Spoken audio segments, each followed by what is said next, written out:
Get ready to eat some of the most appalling food you have ever seen on MasterChef. Who better to kick things off than this contestant, right? In episode 6, things started to spiral right from the start of the elimination challenge. The contestants were tasked with replicating the signature dishes of 2 past winners, but who were they? Last year's winner, Luca. First ever MasterChef Junior winner, Alexander. Luca, the winner of season 4, and Alexander, the first ever MasterChef Junior.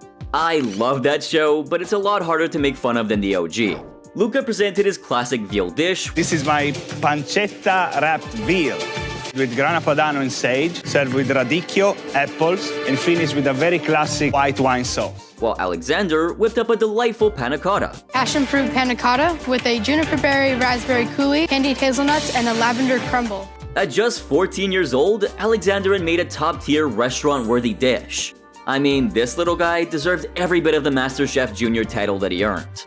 But now, let's get back to the challenge. A few of the contestants would have to replicate Luca's savory dish, while the others would have to go with Andrew's sweet dish. And Elizabeth was pulling the strings. My basic strategy is assign the panna cotta who don't have the finesse and pull it off, assign the veal to people who have weaker palates. Now, on the surface, Alexander's dessert may come across as easier to make, but there were also those who found it really challenging.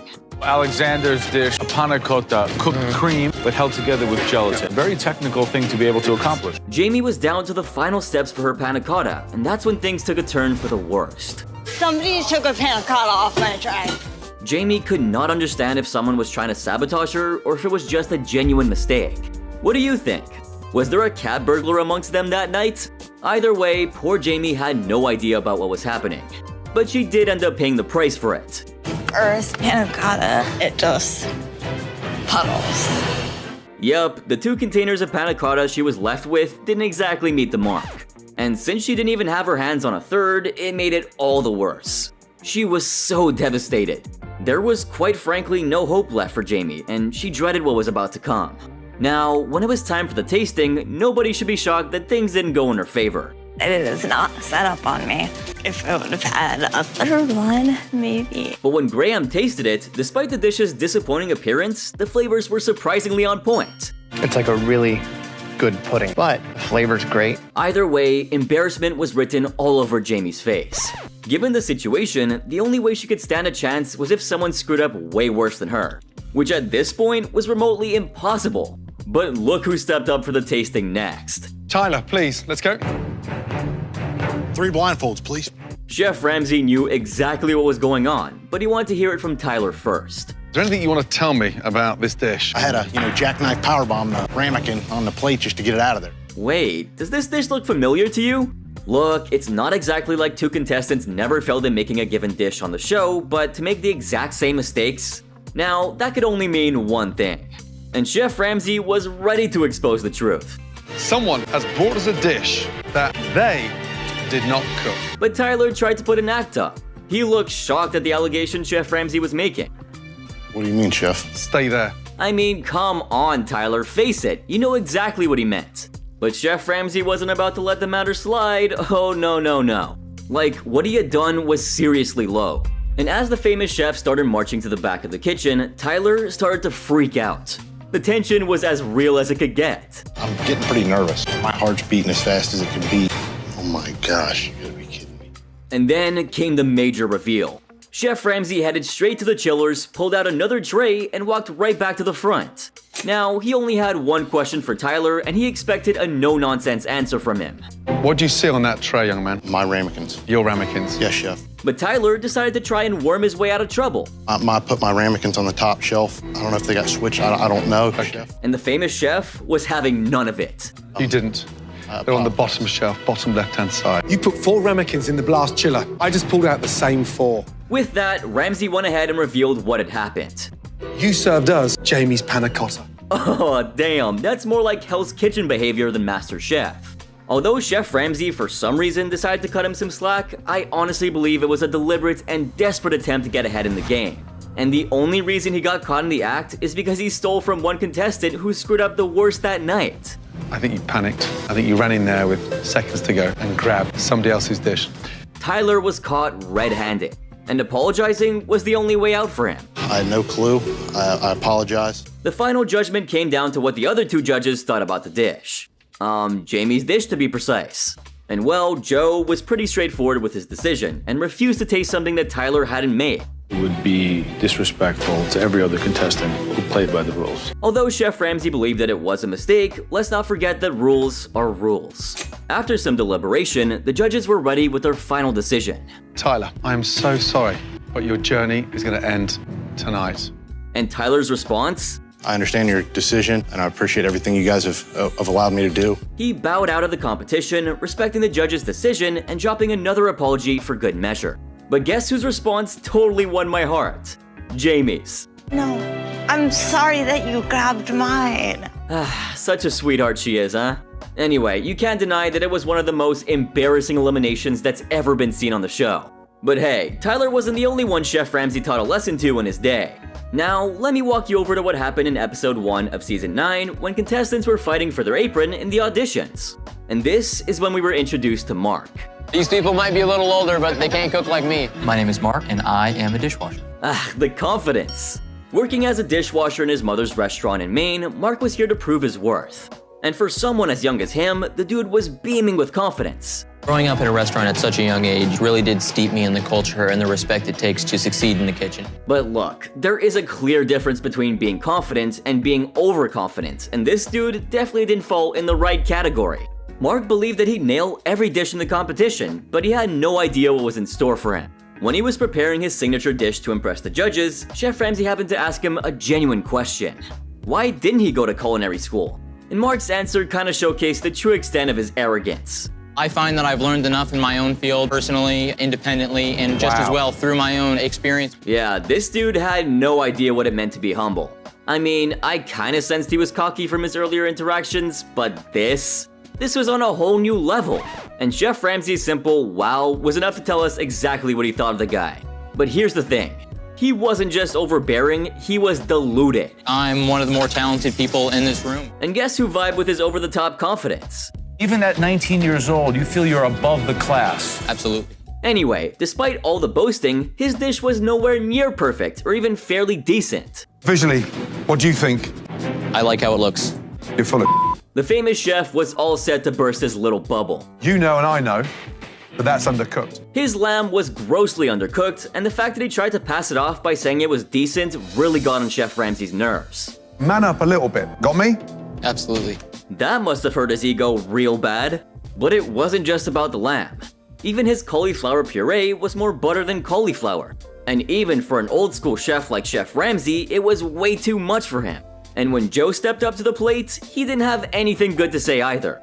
You got a lot of swagger behind the bench. You cook like a kid who's been in a restaurant. All the swagger and technique has to translate into a dish. Joe threw shade at Mark's attitude and asked him to back his skills with a little more technique. And where would he learn that technique from? You know where you learned that technique? Exactly the place you said you didn't need to go. Culinary school. The burn, I tell you. I bet Mark regretted ditching culinary school now. Meanwhile, Chef Aaron chimed in by saying that the dish lacked imagination and was overall just plain disappointing. With that, it was now time to hand out the apron, and well, Mark obviously missed the mark by more than a mile. And you can say that his reaction kinda gave away his immaturity.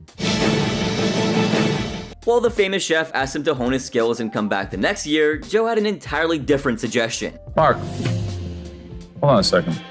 You see, Joe recognized potential in Mark and offered to invest in him, but he had one condition. You would have to take direction and listen to me as you compete to win. And if you broke that deal, the consequences would be severe. And what do you know? Mark readily accepted the offer and earned himself a white apron. Now, I'll definitely be going over Mark's journey on the show and reveal whether or not he really lived up to Joe's expectations in some of my upcoming videos, but for now, here comes another Mark from Season 8 who became the target of Chef Ramsay's undying fury. So, in episode 3, during the Mystery Box Challenge, yet another contestant seemed to be bursting with confidence. I feel incredibly ready to win this whole thing. The whole competition. I didn't come here to lose. Let's see if it was well-founded. Meet Mark Togney, arguably one of the worst cooks of that season. However, things didn't go as planned when Chef Ramsay singled out the contestants whose dishes stood out the most. Sam! Heather! Mark!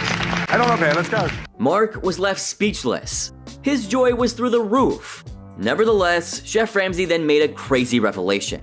Mark, Heather, and Sam, you three stood out for all the wrong reasons. Yup, the judges were seriously let down by the subpar performance of the bottom 3 contestants, being Mark, Sam, and Heather.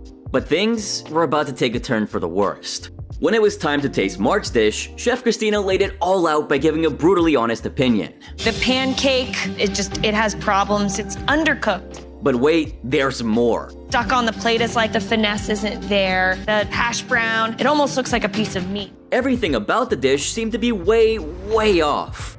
Especially my all-time favorite, the hash brown. I mean, come on, all that confidence earlier and this is what you came up with?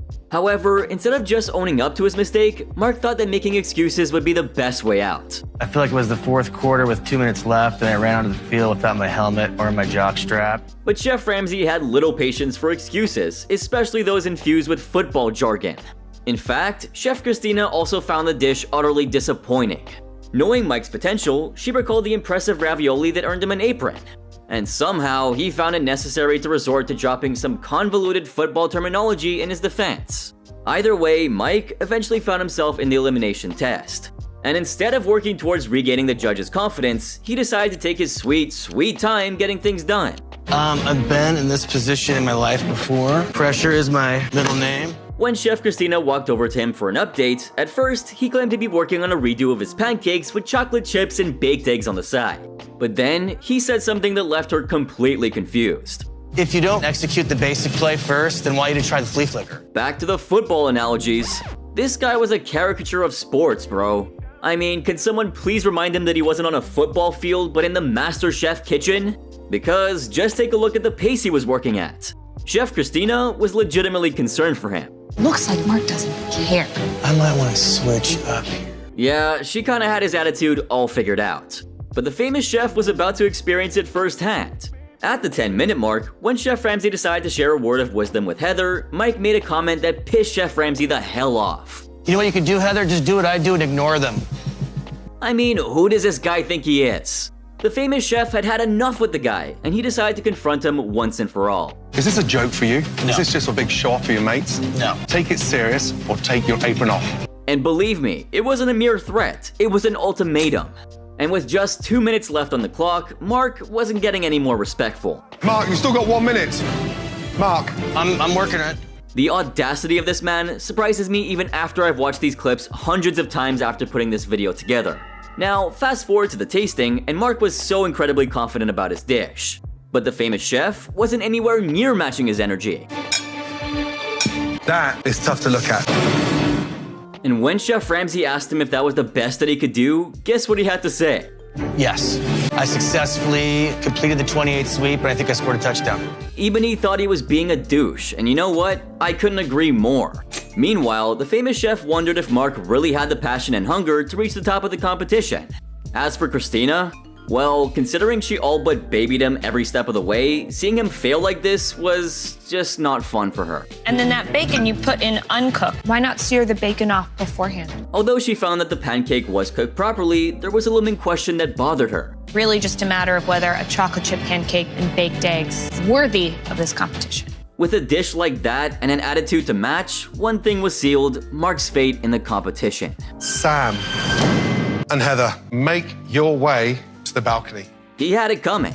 Mark was then eliminated for failing to improve on his previous dish, and more so for his disrespectful attitude throughout the entire challenge. But this next contestant can rival Mark when it comes to being a smartass. Yep, I'm talking about Jeff from Season 8, and boy was he a handful. I mean, he's one of those contestants who mess with not just his competitors, but also the judges. Now, I gotta highlight this elimination challenge specifically when things started to get a little heated. This time, the judges threw an unusual curveball, where the contestants would not be performing solo. All of these home cooks right here are going to be competing in teams of 2. Jason decides who will be paired up for tonight's challenge. That's right, teams of 2. Which means it all came down to communication, collaboration, and self-control. Now, having won the Mystery Box Challenge, Bowen was tasked with picking the pairs. And guess who ended up with Jeff? Jeff's kind of roar will swallow up this person's voice. Caitlin, I pair you with Jeff. Yeah, it was just a disaster waiting to happen. So, for the elimination test, the contestants were tasked with preparing an amazing Mexican platter. We have some homemade tortilla chips with the wonderful pico de gallo. Right next to that, we have the spot prawn ceviche with avocado and shaved radish. If this test wasn't already hard enough, Chef Christina then dropped a bomb that shook things up even further. You're not going to be cooking together at the same time. One of you starts cooking, and your partner must stand at the end of your station. And nope, she didn't stop there. When we shout, switch, you will trade position. Believe me, the pressure was insane. Because one of the pairs started to crumble like no other. Searing the meat first, though. Yep, exactly. Yup, Jeff and Caitlin were struggling to get grips with the situation. Although they were off to a great start, soon they started to face challenges they never even imagined about. The chips done and out of the way. I make tortilla chips all the time. We don't need that right now. Looks like someone's going through some major power dynamic issues. If you ask me, I think Jeff was just throwing unnecessary dominance into the mix in an attempt to control Caitlin's every move. Well, can someone please introduce him to the concept of teamwork, please? I mean, things got so obvious that even Chef Ramsay was quick to notice the growing power struggle. Look at how controlling Jeff is. Like, why am I even surprised? Now, don't forget that this was the same guy who didn't shy away from arguing with the Gordon Ramsay at every chance that he got. So, of course he was gonna try to assert his dominance wherever, whenever, and to whoever he could, right? Chef Christina had a different take on the matter though. According to her, Caitlin just wasn't strong enough to stand her ground, and well, in a way, both of them were at fault. One for being too submissive, and the other for being overly assertive. Interesting take, but she's not wrong. Because you can't deny that it was just painful to watch Jeff trying to be the boss. Especially when he didn't even command that kind of respect in the first place. For the pico de gallo? I can do this part. Jeff completely ignored Caitlin's presence and went ahead on his own. In his desperate attempt to have everything come out perfectly, he forgot the main goal of the challenge. Yup, there's the whole notion of teamwork again. Strange how it keeps coming up, huh?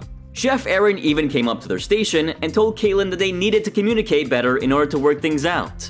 But even then, Jeff's attitude towards Caitlin continued to be as cold as ice. Those aromatics thing, you need to season that again for the vegetables. I am going to, and I know what we have to do. Correction, he was downright rude. Anyway, when it was time to present their dish, Jeff wanted something to be made known to the judges. I took a leading role with this entire tag team challenge. Caitlin didn't bring a lot to the table. My guy, it's because you didn't even let her. What's more, according to him, they failed to get the small details right, but everything else was on point. But Jeff's opinion didn't really matter, least of all here. First things first, Chef Ramsay made it clear that their inability to communicate and work things through as a team was frustrating to watch. And to make things worse, when he asked what they'd rate their platter, while Caitlin said a 3 or 4 at best, Jeff's answer went in a completely different direction. I beg to differ. I would have actually gone a little bit higher. I would have gone a 7 because everything is there. At this point, Chef Ramsay was so upset with him. Because everything's there, it doesn't mean that this is on a 7. I am not going to accept that. In fact, the famous chef was beyond disappointed. Now, let's go to the churros. 7 is not. Let's get that right.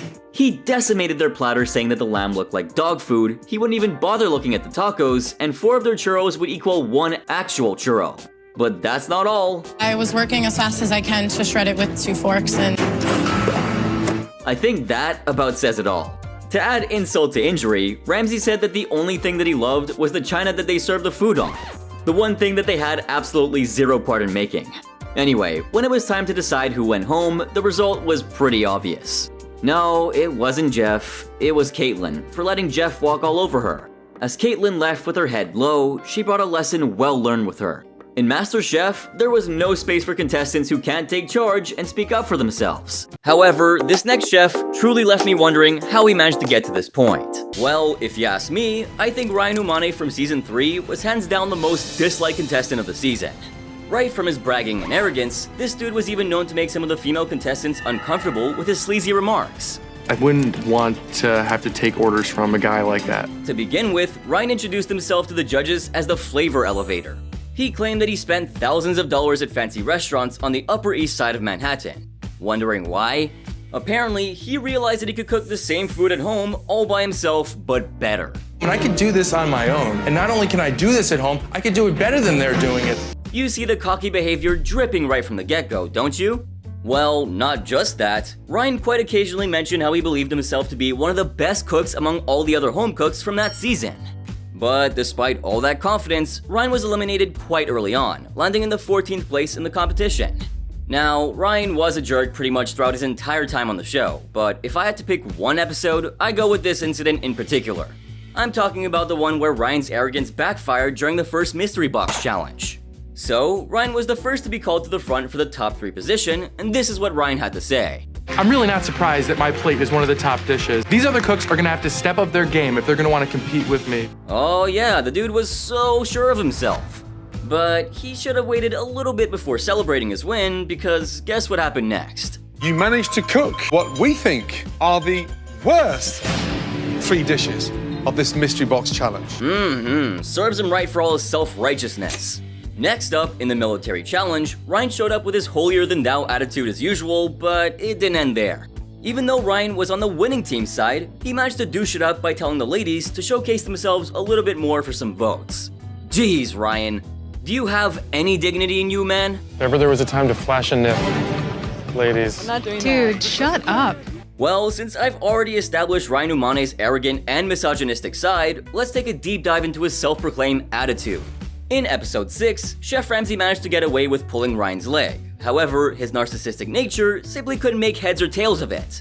I'm gonna win the whole competition.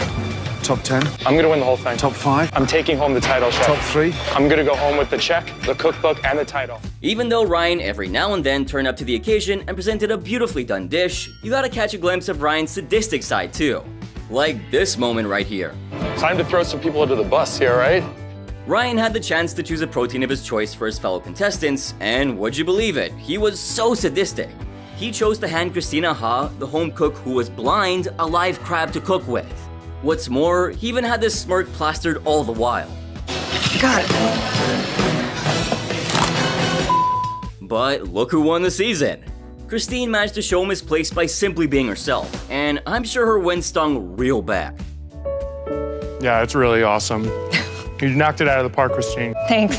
Anyway, I'm so glad that Ryan's egotistical attitude didn't take him too far in the competition. And well, it was quite satisfying to see his bestie throw him under the bus without even saying as much of a word. Oh my gosh. Yeah, you see that other sly dude right there? He didn't even try. Well, at least Ryan valued friendship, right? Anyway, up next is a contestant who's arguably one of the worst MasterChef has ever seen.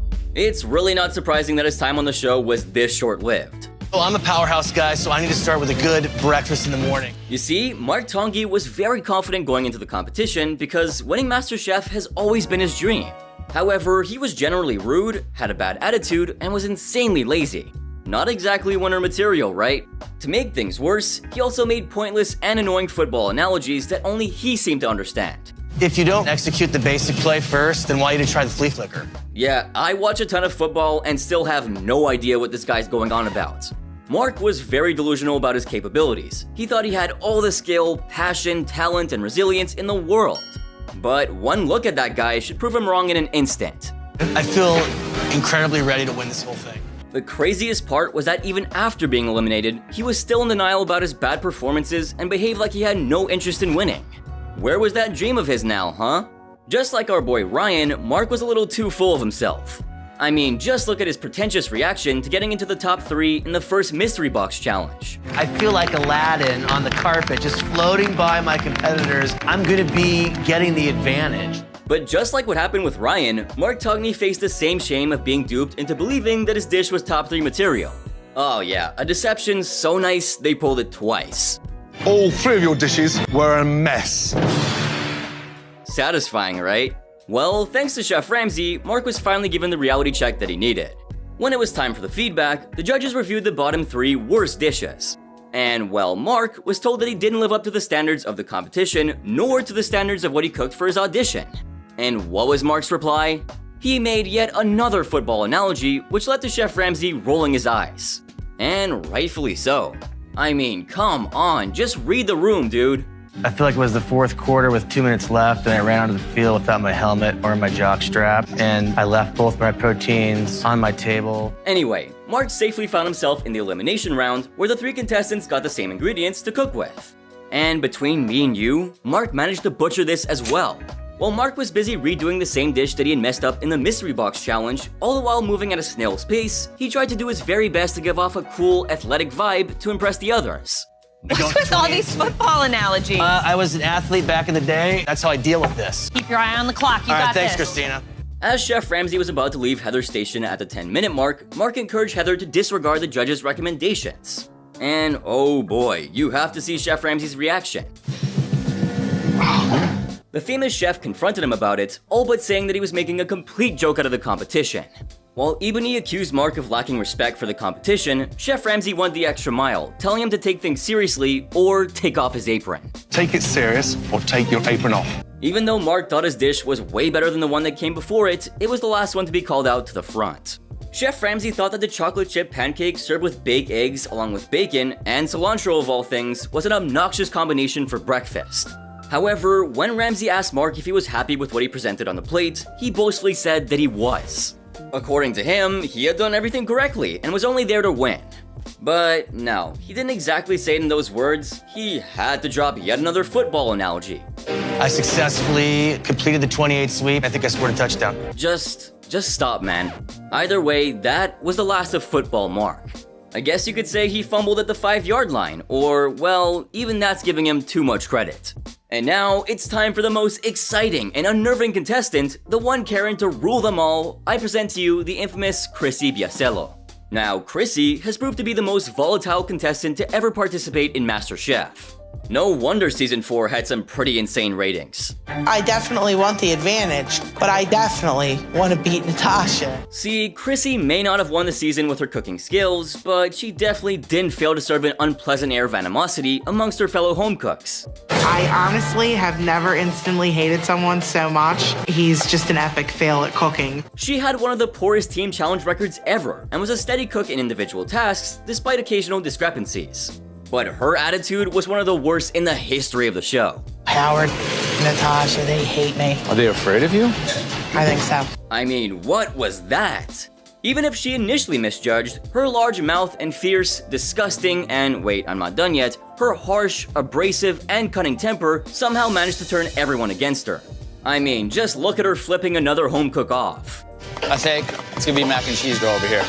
Mac and cheese guy. Yeah, there were times that I could have sworn I was watching Hell's Kitchen instead of MasterChef. Because, like, she was the first contestant in the history of the show who continued to threaten physical violence at every turn, and somehow got away with it. By the way, she also took pride in being a bully, having admitted that she had beaten up other girls in high school. I have more enemies than friends, because I never got to my mouth shut. And yeah, she didn't mind trying it again. But guess what? Despite all the showboating that she got up to, it failed to show in her cooking.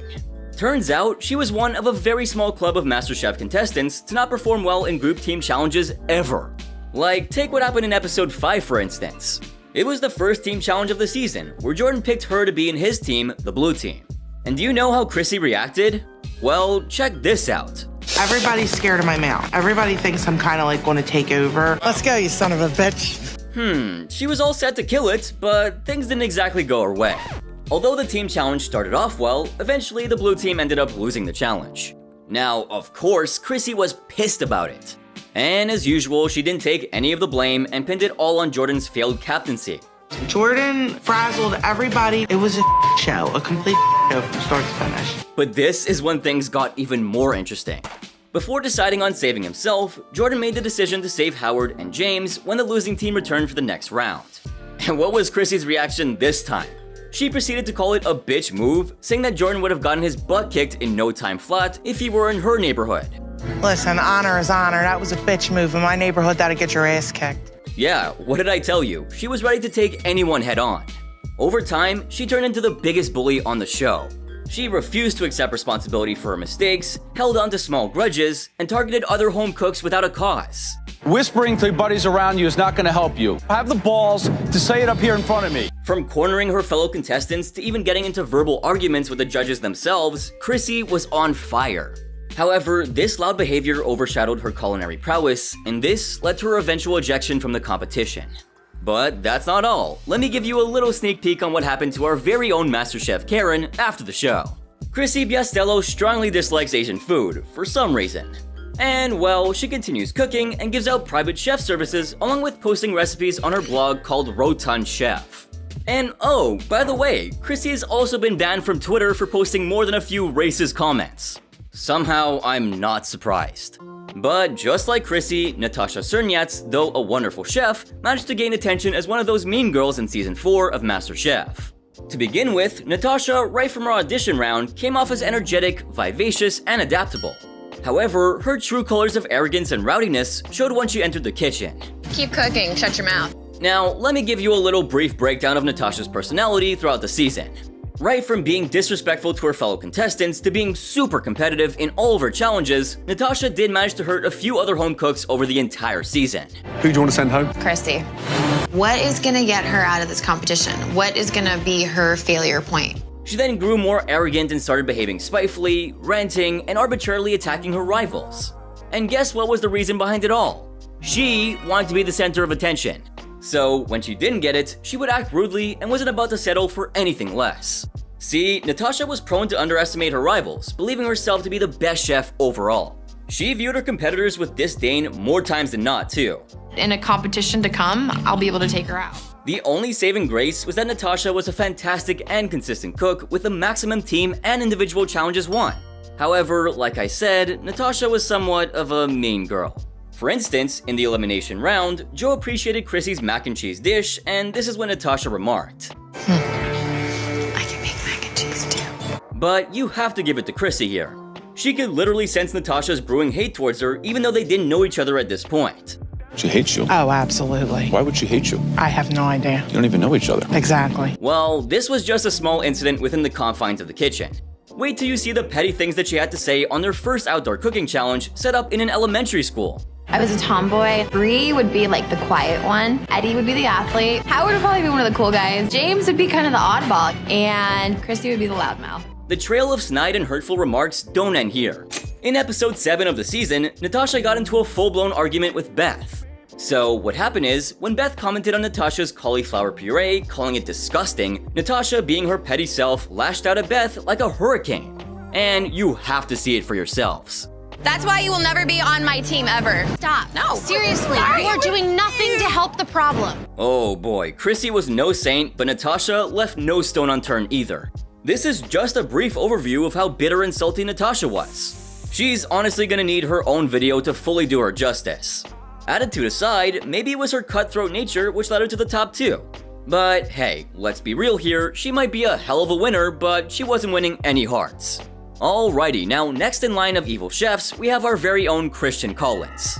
Christian is yet another self-righteous, arrogant contestant who thought to no end of himself. However, like Natasha, he was an excellent chef. Despite the arrogance, Christian knew what he was doing in the kitchen, and so he managed to finish things off in 3rd place in season 2. I think they kind of realized, like, oh, maybe we should have listened to Christian. Nonetheless, here's a quick sneak peek into Christian Collins' personality. See, outside of the competition, he exuded confidence, humility, and energy. But within the confines of the competition, he turned out to be exceedingly competitive. So much so that it gave him a really nasty attitude. Over the course of the season, Christian became cockier and more arrogant, eventually becoming a selfish narcissist. He was horrible and contemptuous and extremely rude to boot. Notably, during the team challenges, he wasn't above throwing his teammates under the bus at the first sign of adversity. I don't think my dish is the worst dish here. Esther's dish looked pretty. And if that wasn't enough, this is him doing a Chef Ramsay impression. If you win this challenge, you're going to have a huge advantage. I don't know what the huge advantage is going to be, but whatever it is, I want it. Oh, the nerve, I tell you. He really thought he could get away with doing anything. But guess what? To make things even worse, he also had a hot temper and was sensitive to the judges' criticism when his competitors stood out instead of him. He frequently refused to accept responsibility for his blunders, which he was severely rebuked for by the judges, particularly Chef Ramsay and Joe. It was really something subpar. We were very disappointed. I think you're wrong. I don't think my dish is the worst dish here. With time, his ego grew, and eventually he began criticizing everyone around him. Nobody was safe from his onslaught. His constant negative energy and lack of empathy sent motions throughout the kitchen as everyone turned their backs on him.